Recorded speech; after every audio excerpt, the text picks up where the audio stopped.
coffee? No. Rooibos, please.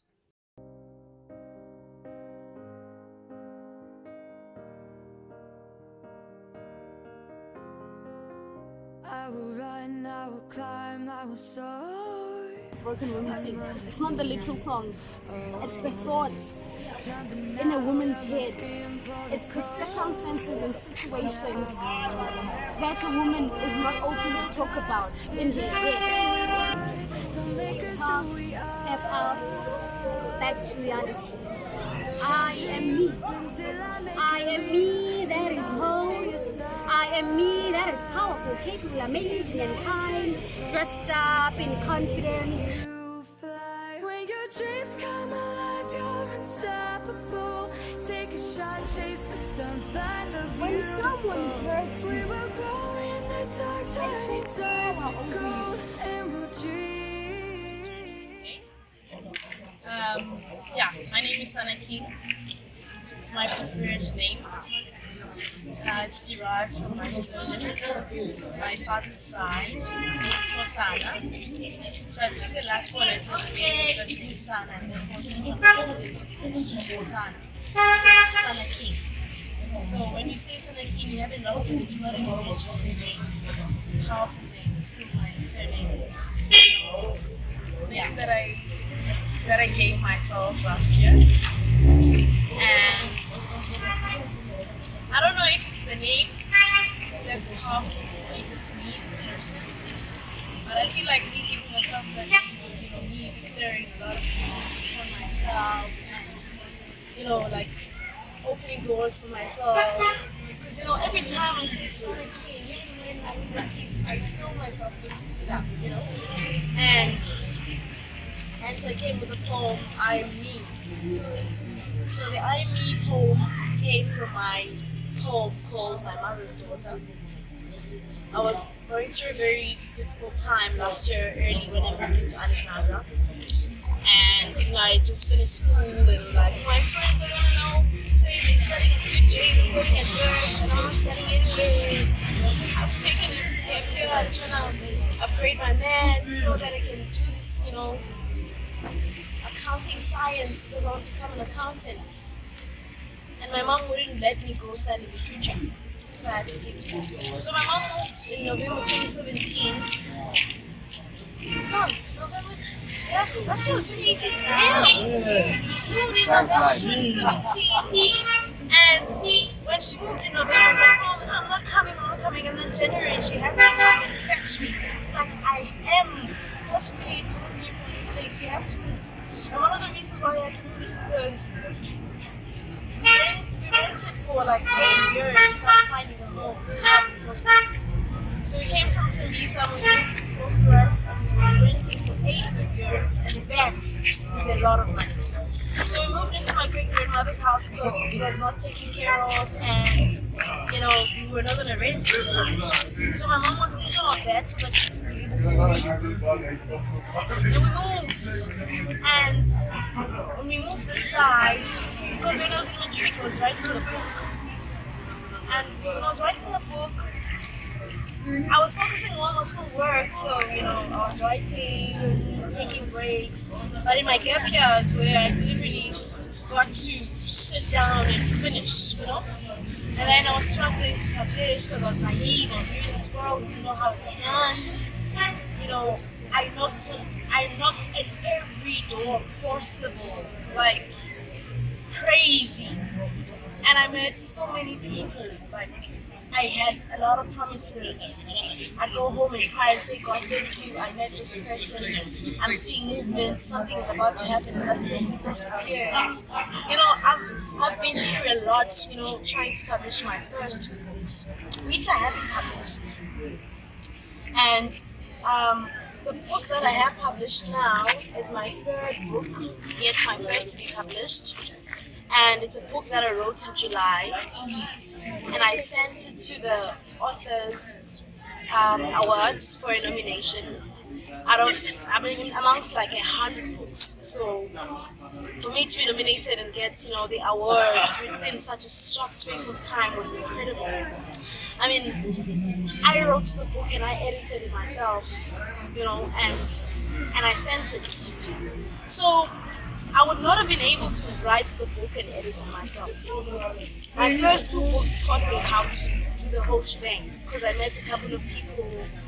You know, I met an editor.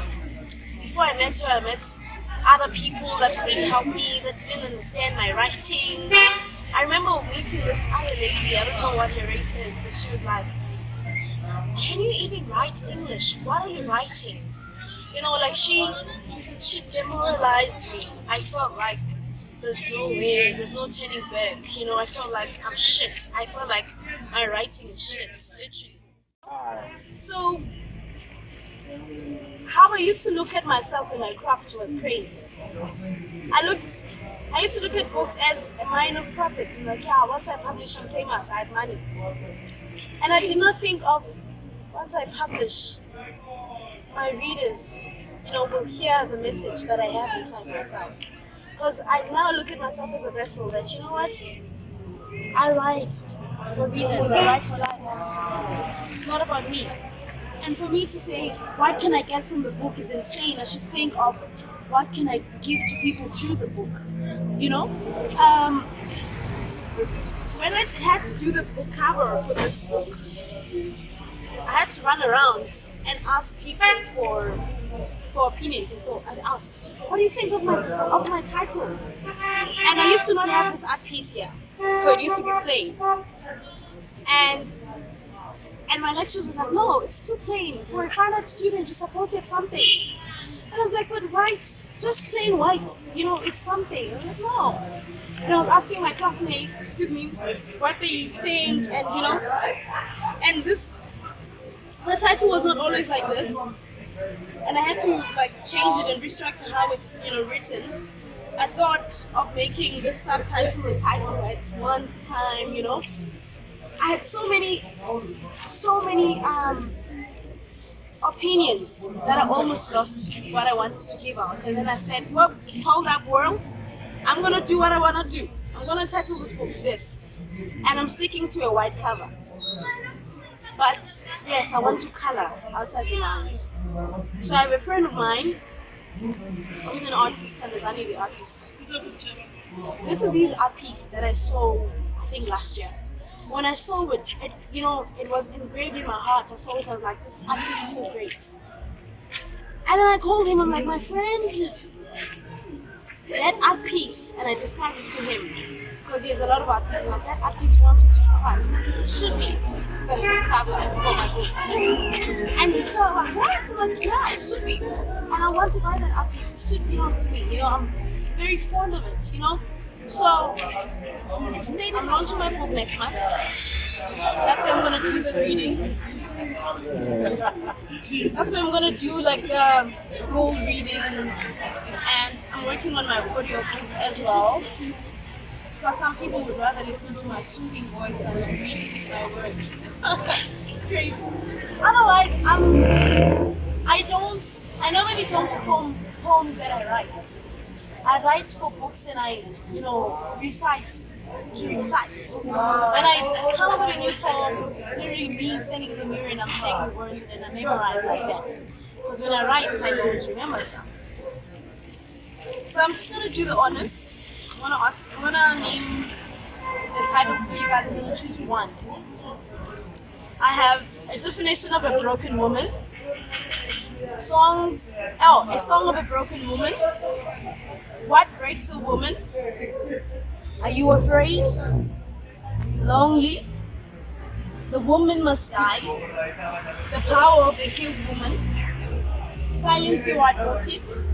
Silence your advocates. Can these dead bones leave? Imagine healing. The sun will rise and we will try again. The door of healing. Healing. A letter to my daughters. A letter to my daughters. So it stayed in my heart and I loved it so much and I never really thought that one day it would be, you know, my book cover. So yeah, it's crazy. Those birthday man. The title of the poem is called Can These Dead Bones Leave? So the title of my book is Songs Broken Women Sing, a hymn of healing, a timeless anthology of poetry by Sanaki. can these dead bones leave? When someone hurts you, they take power over you. When you don't forgive them, they keep the power. When you don't forgive yourself, you hinder yourself from power, from peace, from freedom, and from a new taste of love. For these dead bones to leave, their master must call them back to life. For these dead bones to leave, their master must claim them as theirs. For these dead bones to rise, their master must show them need. For these dead bones to feel needed, their master must make space for them. For their master to make space for them, she must clear up the space. For the master to clear up the space, she has got to will. She has got to long with her body, a tired mind, an empty soul, and even a broken heart can do. She must long to have these dead bones leave again. She must remove all things that don't serve her anymore. The master is already there. You call yourself back to life. Call yourself back to existence. Let these dead bones leave. Let these bones find peace. You know, a dead bone in a life can be your relationship with your father. Can be anything, you know? It really can be anything. It can be a relationship with yourself. It can be anything. Literally anything. But what I believe is that when the reader holds this book and they read it and they think of dead bones, it automatically slaps in their heart what exactly it is in their life. Yes, in their lives. So, Like that's how I related with the poem. please take the candle, Sam. Oh, that's just the end with step two. Oh, now I'm trying to think about it. I wrote about songs. You know, for me, songs, how I interpret the title, Songs Broken Women Sing. It's not the literal songs. It's the thoughts in a woman's head. It's the circumstances and situations that a woman is not open to talk about in her head. Hence, Songs Broken Women Sing. It's like a hymn that a woman sings when they try to, you know, stabilize their heart and say, don't let this hurt consume you. You know, it's like the stuff that a person goes through and they're not telling it to the world. So for me, songs, it's and you know, when you say, this is me talking about myself, but I'm not aware of it. Just by the end of June, I went through the most terrible thing a human being can experience. And I don't think I healed from it. I didn't speak about it. I didn't want to accept it. I didn't cry about it. And I was trying to deal with it. I didn't know how to do it, but I realized that I actually did with this book, because when I read it for the first time in the Verts bus and I was going to school and I was like, is this me? And I was, I couldn't believe it. I couldn't believe my words, and it brought me so much healing. So I guess I kind of mastered the art of being able to separate myself from like the situation and just writing about the reader. So I think a reader can, Can just take from where you yes. Also, I didn't write this because I was writing it to myself. In fact, I wasn't aware that I was writing to myself as well. So I was able to separate myself from Sana King, the writer, and yeah. So yes, sorry to cry, but yes, I didn't write because I don't think men don't cry. Let me tell you what, there are two things up to date that I want to know. I want to write a book about men, and I want to write a book about all of those young men that we found sleeping with Joseph for no reason outside or whatever. Not for no reason, but I want to find out the reason. So, low-key, I still want to find out about men and how they function. And I think I've read like 2 books about men, and actually not 2. I think I read about 3 about men and how they function and all of that jazz. And I do believe that they have a soft side and all of that. And Can you name the books, please? Okay. Experiences, it's thoughts in a woman's mind, you know? Because women think and overthink a lot. Women think and talking about it. She's like, she quoted, and I quote, you know, she was talking from whatever, and she said, she said, Pam, if I don't do art, I die. And she said, if you don't write, you die. So for me, I see myself forever writing, you know? And what I told myself was once I publish one book, I'll be able to publish the rest. Otherwise, I'm not in a hurry. But I'm not going to say I'm not writing, because when it comes to me now, it might not come tomorrow. So when a poem comes now, I have to write it. You know? So I'm not really the 2 books that I'm writing now is like 2 poetry and 1 short story. So I am, those books. I'm writing those books now. And then I want to publish my first 2 books, but I'm still trying to figure it how, like whether to publish them at the same time, or I'm still trying to, you know, come up with a whole shebang. So I'm only starting out. I haven't gotten where I want to get. The kids that I teach how to read and write, I'm not teaching them so that they can. I'm not teaching them for fun. I'm teaching them how to express themselves, and I want to publish their books. They must write books that will be published. You know? So they've got the purest, most authentic stories here.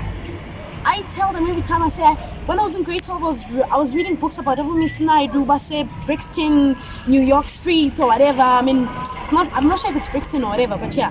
Late Rajas Angale, you know, your New York streets and Hollywood and all of that stuff I didn't relate to. And I'm like, I want you to write a story, even if it's a short story or a poem about ukuthi uhlala kwi-wrong room and ulala esponjini, kumele bathiphe itafula balibeke phezu kwesofa uma ulala, uvuke ekuseni makumele umunye egeze wena uphumela ngaphandle umunye. I want you to write about that. It's real and it's your story.